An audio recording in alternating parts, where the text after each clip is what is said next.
show.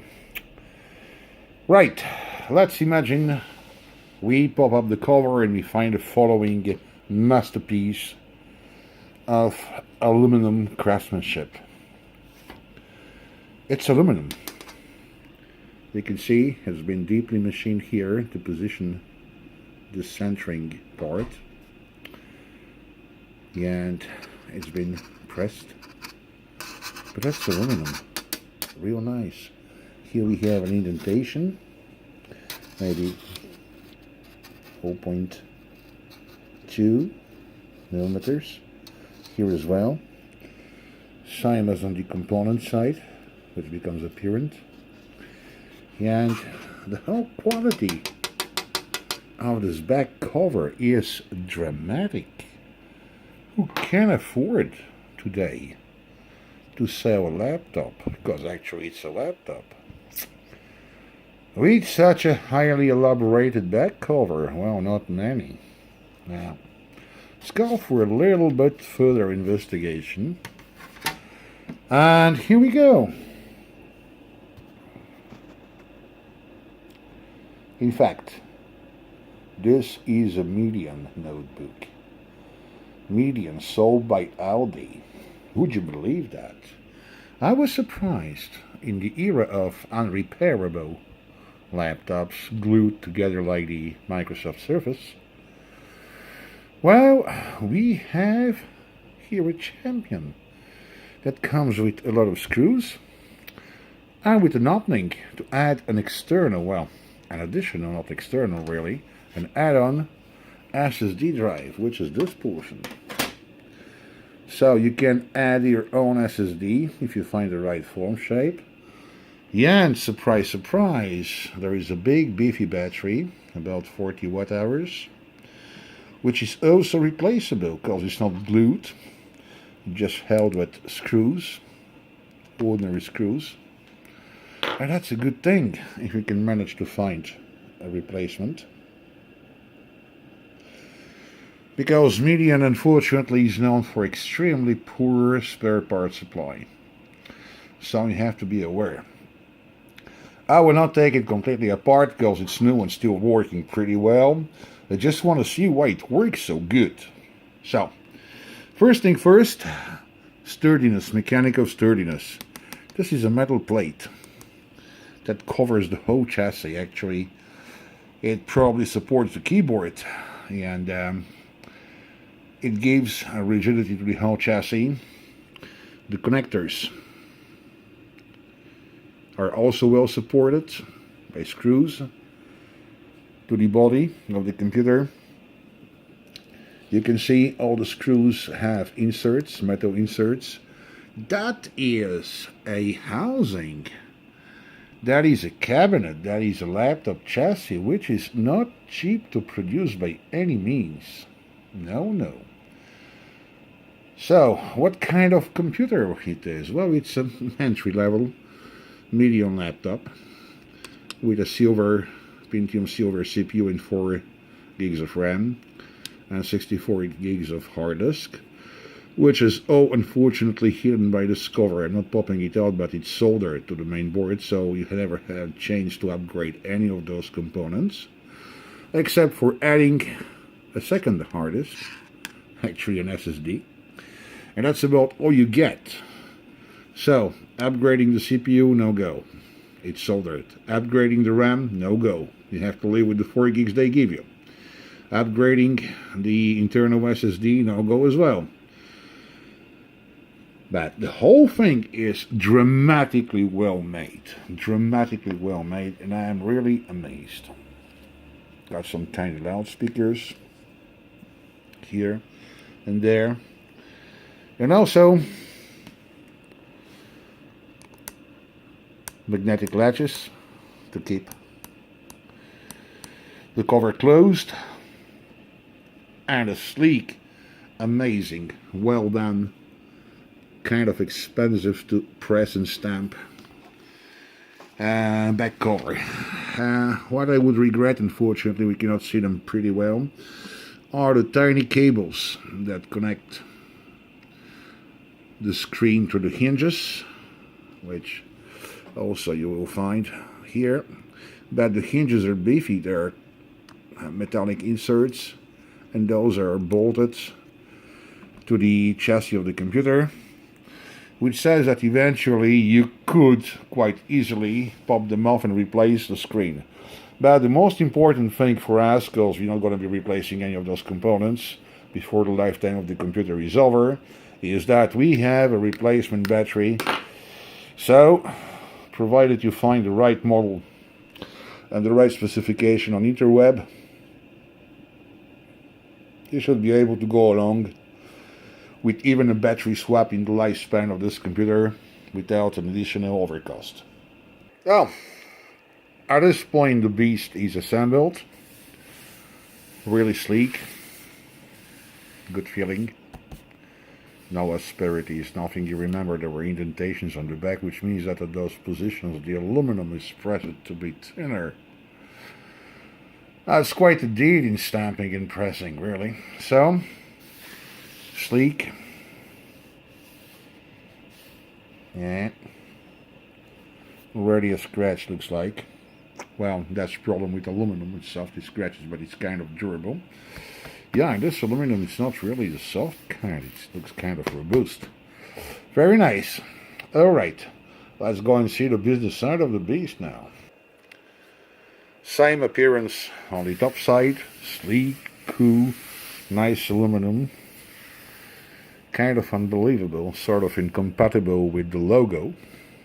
Medion is supposed to be, well, at least was supposed to be a sort of secondary in quality, even worse than that brand. And here we have quite some surprises. And there we are. First things first. Version 1809, which is you. As soon as received, the machine was completely installed from scratch out of a ISO image of Windows 10 64-bit, and the process went flawlessly. It was really an amazing situation. Normally when you install a computer you expect a lot of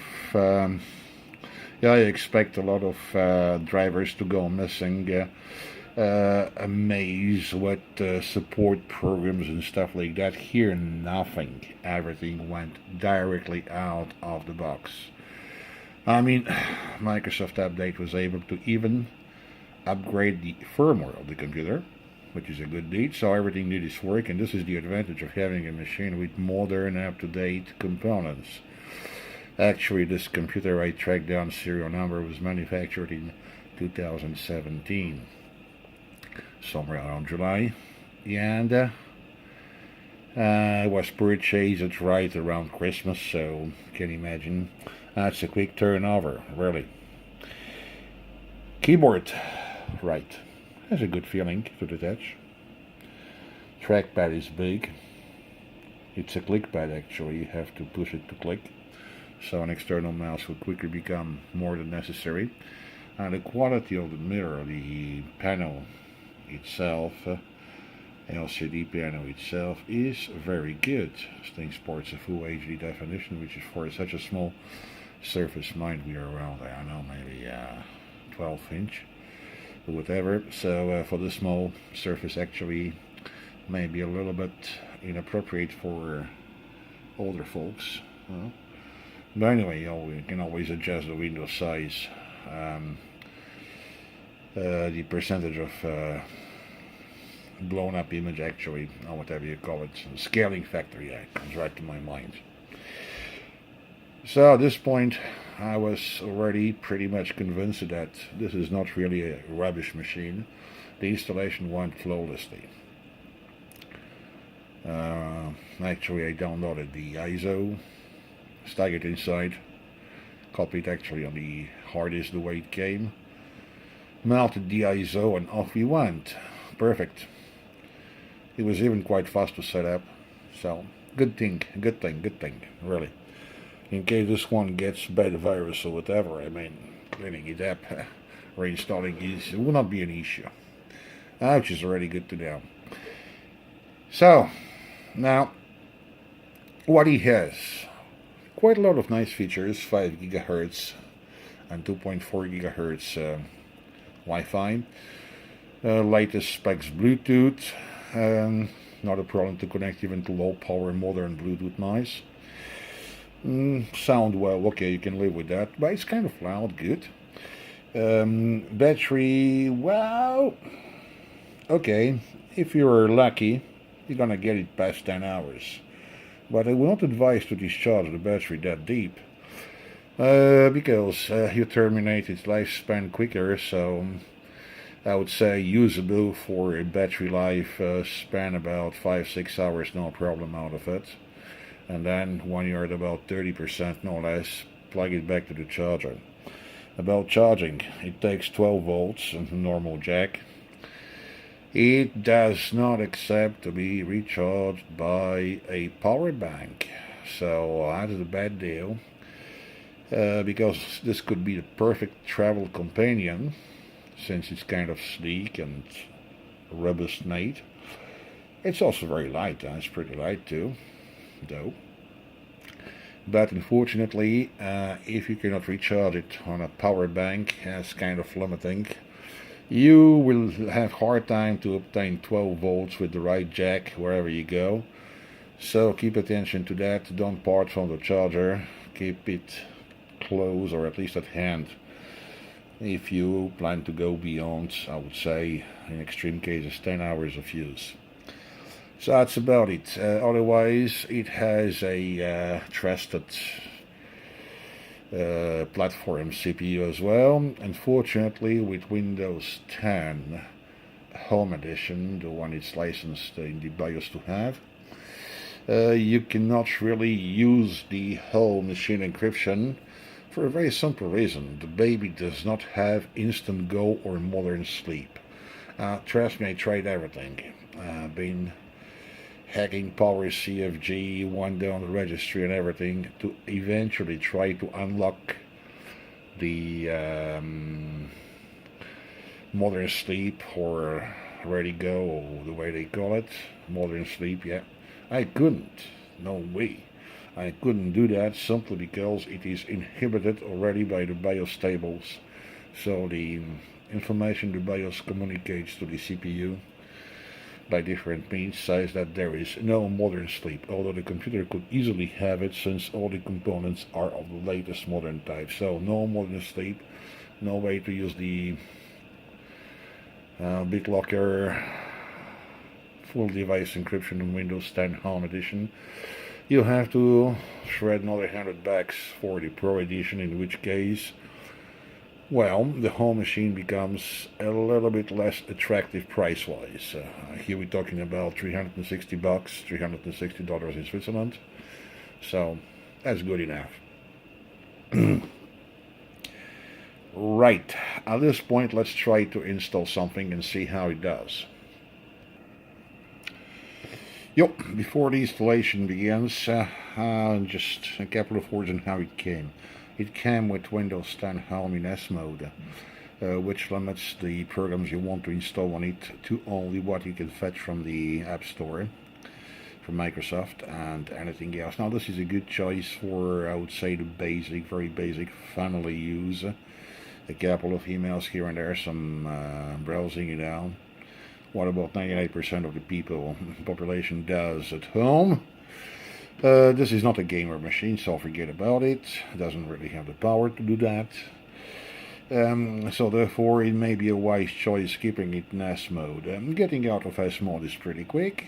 You don't need to download a small application. Just Google around on the internet, or you'll find out how to get out. It's easy, free, and unfortunately there is no way to go back. No easy way to go back. So once you're in S mode, you cannot bring it, once you are out of S mode, you cannot bring it back to S mode as easy as that.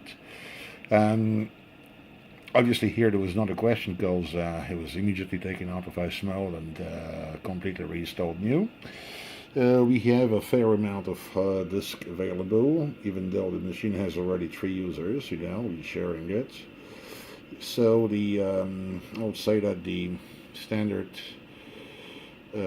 installation of Windows 10 64-bit takes about 20 gigs.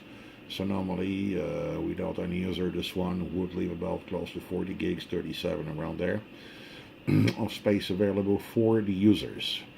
But now already we started to take up a little bit of it, with videos and filters and whatever people do with a travel machine. So let's see if we can get it started. Here we have the Apache OpenOffice standard packet.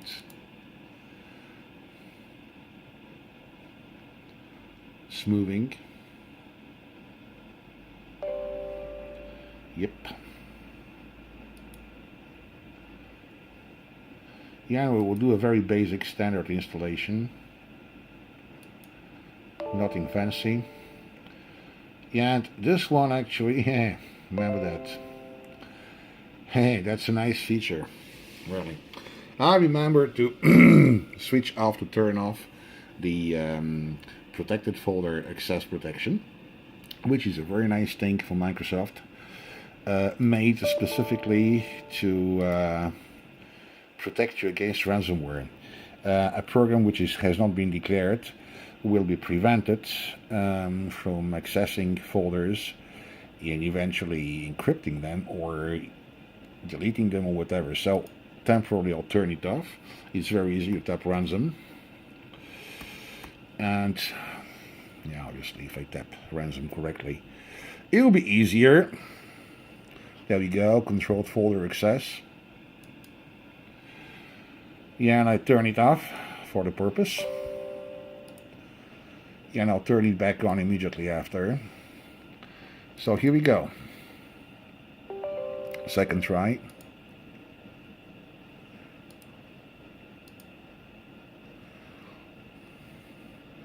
It's kind of peppy though, being not a powerhouse. Meanwhile, I wouldn't say it's so sluggish. This is a pretty neat machine, indeed. It has only a Pentium SILVER CPU, which is about one step above the Atom family. So it's a little bit less portable and less battery endurant than the Atom guys, but has specs a little bit more power. And my typical initials. It's kind of hard to type and hold bloody fun at the same time. So there you go, you make a typical installation, install, and there you go. Yeah, SSD has kind of advantage in speed, though this is not the speediest SSD I have seen.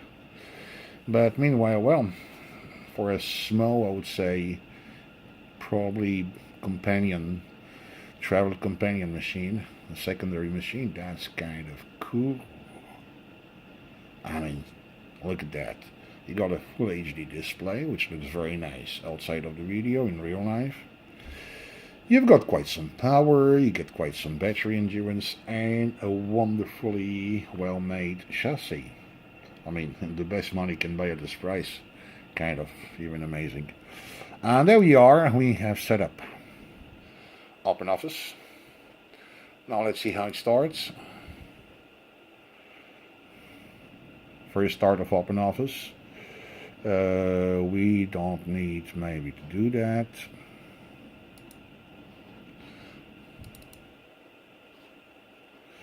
I don't want to register anything. Say finish. And there you go. If you want to open that drawing document, a new one, yeah. Well, yeah, normally you would expect a bigger screen to do that, but not sluggish. I know that's sluggish at all. It's kind of even workable. Yeah, fine. So we are discarding. Second start. Already a lot of things are in the cache memory, so yeah, it goes significantly faster. That's a good thing to have. Let's go here and see what a text document will do. Not that bad at all, given the size of the screen. Well, okay, there has to be some configuration and management. But meanwhile, this is not a sluggish machine. No siree. It's kind of a nice one. Yeah, so. Fabulous, eh? I kind of like it. Keyboards. Feels good. Screen is a little bit, see when I shake the table, it's a little bit softy, elastic I would say. I'd give the position, but it's a bit elastic, and it also has a tendency to shift the whole machine, which is not so bad. It's a light machine, it's a kind of top heavy one. And it operates pretty well in tablet mode, and the keyboard being used as a sort of built-in support. But I would not advise you to twist the screen that far away. Remember, the small hinges here and the cables that go in, well, they get quite a twist each time you turn the screen. So, don't push the envelope of your leg too far away. He may as well be a little bit on the risky side to push too far away. Let's see if I can both manage the camera and eventually start a program. Well, I can start Paint 3D. I'm not really a big fan with my big fingers of tablet use, but well, it's pretty swift. And yeah, responsibility wise, well, yeah, it's responsive, it's peppy. It's a small machine for a small bag, so you want to ask for more. Yeah, and the build quality remains amazing for the price. So, ladies and gentlemen, that's all we have for you today. Remember to keep the proof of purchase, the ticket. Make a photocopy out of it indeed, because in time the cash register paper tends to fade. So I have a photocopy because the beast has 3 years of guarantee. And overall, well, have we found here the perfect small laptop for waiting at airports and tripping around? Quite close indeed, quite close. I would like an instant go feature and the ability to use power banks as external power. That unfortunately you cannot ask for everything. So, yup, not exactly the perfect machine, but quite close to it. Perfect in the sense, small, versatile, secondary computer, just to take away and carry around. You know, it will take you a day, but maybe you should not ask more autonomy unless you are close to AC outlets where you can plug it and have a nice time. So yeah, not definitely that much of sluggish, quite responsible indeed, responsive, you, not so bad really. I'm amazed. Now, who makes it? I traced it down to a Chinese company named Indoor, E-M-Door, like Echo, Mike, and then door like your door where you have door handle. And E-M-Door is also renowned for making military-grade tablets and computers, the one you can play baseball with. Obviously not at the same price, but this is not a small player in the game. And the way the chassis is designed and the free space available inside of this rather low-end model, or middle model I would say, middle-low, I would expect that in some near future we will see this sort of chassis with higher grade internal components and with higher grade CPUs. And well, let's go and follow what happens at ALDI next time we go to buy some grocery. Unexpectedly the quality is really not bad at all. Yeah. Okay, thanks for following so far. Subscribe, like if you like it, hate if you hate it. What I can say is that I like this computer and I'm gonna keep it. That's it. Have a nice time. Thanks for watching. Bye bye.